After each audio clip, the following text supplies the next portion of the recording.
Hello बच्चों, let's read the question. The question says, the shortest wavelength of the Balmer series of hydrogen atom is. We have four options as 4 upon r, 36 upon 5 r, 1 upon lambda and 3 upon 4 r. Okay. So before starting the question, यहाँ पे इसको की concept लिखना पड़ेगा.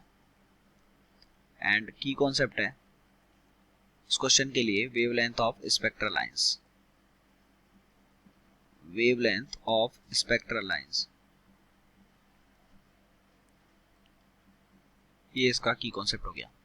अब देखिए wavelength of spectral lines क्या होती है कि जब कोई भी दो ऑर्बिट्स के बीच में कोई भी ट्रांजिशन होता है इलेक्ट्रॉन का, तो उसका जो स्पेक्ट्रम होता है उसमें कुछ लाइंस दिखाई पड़ती हैं, उन्हीं को हम स्पेक्ट्रल लाइंस बोलते हैं.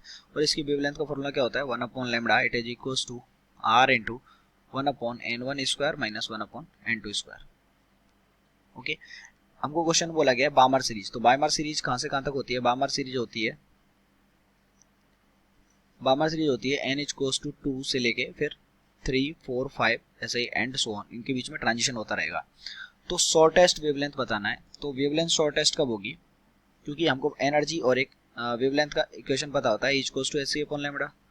तो ये वेवलेंथ को अगर हमको मिनिमम करना है, शॉर्टेस्ट करना है, तो एनर्जी को मैक्सिमम करना पड़ेगा.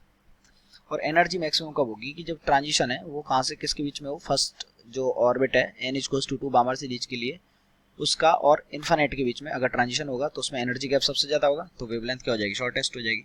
तो इसके लिए हम निकाल देंगे. तो 1 upon lambda it is equals to r into transition हो रहा है 2 और इन्फिनिटी के बीच में, तो यानी कि 1 upon 2 square minus 1 upon infinity. तो यहाँ से कितना आ गया, 1 upon lambda it is equals to r by 4. तो लैम्डा का वैल्यू कितना आ गया, 4 अपॉन r. तो लैम्डा का वैल्यू आ गया. शॉर्टेस्ट वेवलेंथ कितनी होगी इसकी, 4 अपॉन r. तो option number A is correct. I hope you understood it well. Best of luck.